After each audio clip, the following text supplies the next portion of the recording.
Shalom Aleichem les amis, bienvenue à tous. J'ai une question pour vous. Comment ça se fait que des fois au début de la journée, on est super motivé et à la fin de la journée, on se tape une arsob, on ne sait pas ce qu'on a, on ne sait pas ce qui nous arrive.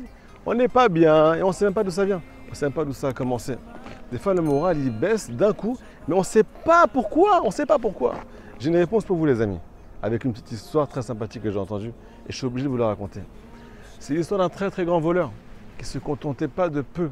Il voulait voler beaucoup d'argent. Il avait des grandes ambitions, Baruch Hashem, Barkallah. Et il a vu qu'il y avait une épicerie à côté de chez lui. Dans cette épicerie, bien entendu, la caisse était bien remplie.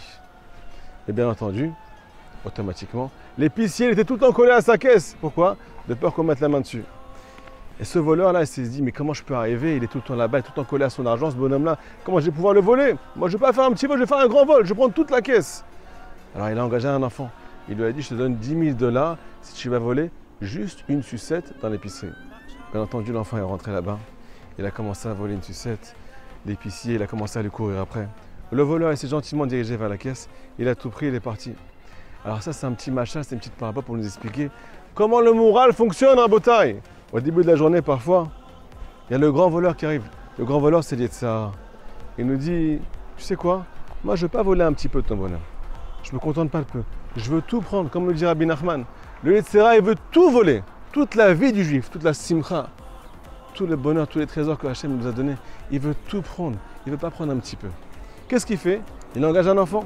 Cet enfant-là, c'est comparé à une petite pensée, toute petite pensée négative au début de la journée. Qu'est-ce qui se passe? Il nous l'envoie. Il nous vole un petit peu de vie. Petit problème de chambait, une petite dispute. Et là, je sens que tout s'est arrêté. Je me fixe là-bas. Ou bien, petit problème d'argent, petite mauvaise nouvelle, le banquier m'a appelé. Mais ta vie, elle ne s'arrête pas, mon frère. Si tu t'arrêtes à cette pensée-là, chaz vechalila, le Yetzirah, il va venir, il va prendre toute la caisse. À la fin de la journée, tu vas croire que ta vie va s'arrêter peut-être. Tu ne sais pas ce que tu as, tu sens que tu n'as rien, tu sens que tu es pauvre, tu sens que rien ne va. Mais pourquoi? Parce qu'une petite pensée entraîne encore une petite pensée. Et à la fin, qu'est-ce qui se passe? Le Yetzirah, il prend toute la vie intérieure, que ce soit dans la spiritualité, dans la matérialité, peu importe le cas. Argent, chambaïd, santé, n'importe quoi. Une petite pensée négative peut, ce qu'on appelle, à la fin de la journée, nous rendre complètement pauvres. Alors il y a marqué dans l'Écoutez Moran un conseil extraordinaire. Comment on fait? Quand on arrive au début de la journée, on doit avoir que des pensées positives et comprendre une seule chose, c'est que le négatif qui se passe dans notre tête, ça vient des forces du mal. Si on comprend que ce n'est pas notre ami la réflexion, ce n'est pas l'ami de l'homme, ce n'est pas un chien, c'est de la pourriture. La réflexion, quand elle est mal placée, quand elle est négative, elle peut tuer un juif. Et à la fin, il se retrouve sans rien à la fin. Et il se dit pourquoi? Qu'est-ce qui m'arrive? Qu'est-ce que j'ai? Qu'est-ce qui t'arrive? Tu n'écoutes pas les conseils de Rabbeinu Akadosh. Voilà ce qui se passe. Donc on nous dit tout simplement, réfléchis positivement, quoi qu'il arrive, bats-toi pour être positif. Tu dois te battre.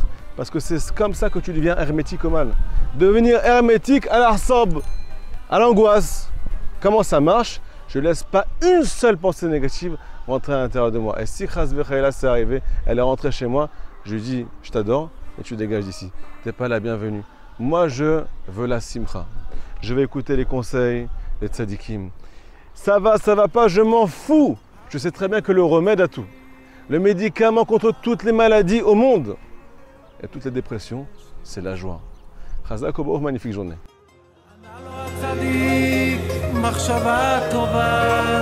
מחשבה טובה ודיבור של אמת, דיבור של אמת, דיבור של אמת, דיבור של אמת.